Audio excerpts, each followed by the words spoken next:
So in Literary Britain this summer, we're going to visit two authors' houses. Actually, we're going to visit a lot of authors' houses, but we're going to visit two authors' houses that in particular I want to talk about on this video and explain to folks why they need to go see authors' houses. Because you might say to yourself, well, so what? It's just a house. There's no reason to go see a house over anything else. The authors aren't there, hopefully, because they've been dead a long time.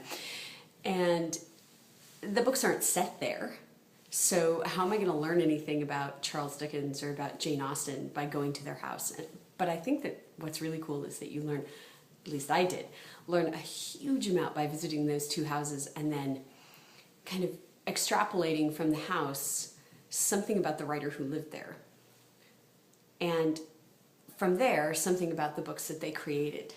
So I'm going to start with Charles Dickens. Charles Dickens lived in a small row house in London. I was shocked actually when I went there by how small it is, because I think of Dickens as being hugely famous even in his own lifetime. And of course today we associate that kind of literary fame with a lot of money. And whether or not Dickens had a lot of money and just chose to live in a tiny little house, I don't know. But it seemed small to me, especially in comparison to other authors' houses. When you look at like Rudyard Kipling, who lived out in a big farmhouse out in the middle of nowhere that's really beautiful and exciting. So I was sort of like, why does Dickens live in this tiny little row house in the middle of London? And the strange thing about it too is that it's very dark. Like all row houses that aren't on the end of the row, you have two houses on either side. So there's only windows in the front and windows in the back, which meant that the house seemed very, very dark to me. And I would go into different rooms and I would sort of be looking for that sense that there's daylight flooding in through the windows. And even though the windows are large and they cover a whole wall, they really aren't letting in a lot of light, because right across the street is another set of houses that are blocking the light coming into the house.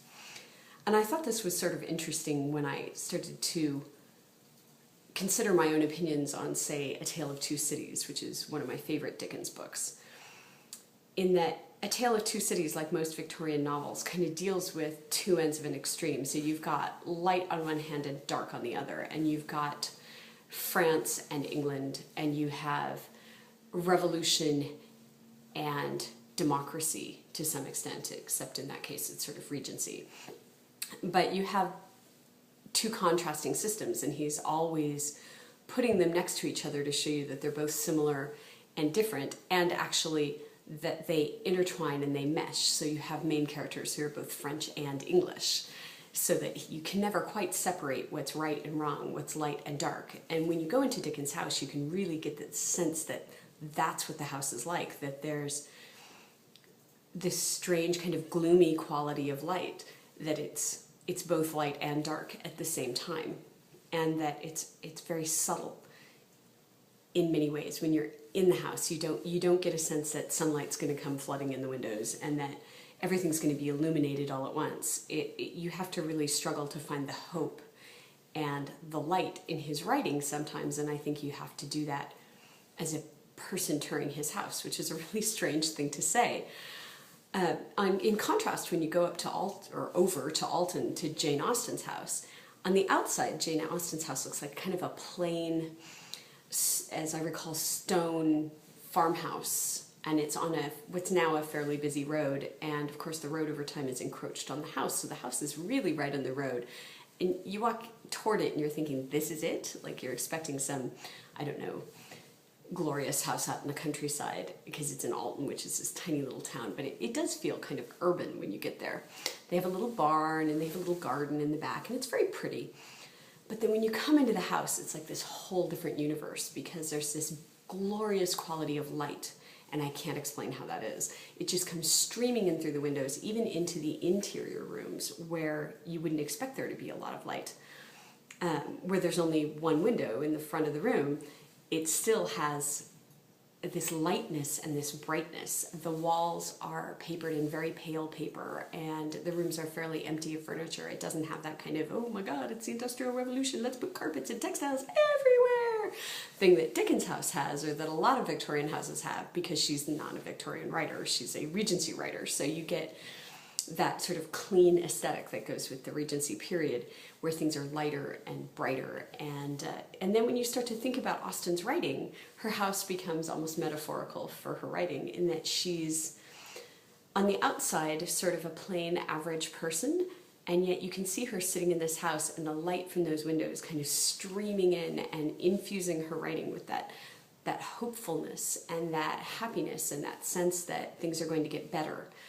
Whereas Dickens' writing is often bleak and kind of dark, even though there may be a happy ending. Austen's writing has the happy ending, but all the way along it has this sense that things are better than they seem, that things are lighter than they seem, that things are brighter than they seem. And comparing the two houses, you could completely see the author's personalities. It's sort of infusing the houses with their ambience. And I don't even know how to explain that, but you have to go see it for yourself, and you have to stand in the rooms. And you can stand in the room where Jane Austen wrote Pride and Prejudice, and you can see her little desk, and you can hear the squeaky boards in the hall that she listened for because her family didn't like her writing, so she would be writing on this furiously on this tiny little table. I mean, it's a teeny tiny little thing. And she's writing away, and she's listening at the door for somebody to come so she can hide the writing so they don't give her crap again about being an author. And yet, then you go into Dickens' house, and he has this beautiful library with all these, well, now it's just copies of Dickens books, but I assume, it wasn't filled with his own works at the time. And he clearly has this room devoted to being a writer and to studying, and that's different as well. So I think it's worth it to go see authors' houses, even though maybe they don't directly reflect the books. It kind of adds to your overall picture of the world that people were operating in when they wrote, and I always think that makes the books much better. So come along to Literary Britain and you can check it out for yourself. Thanks.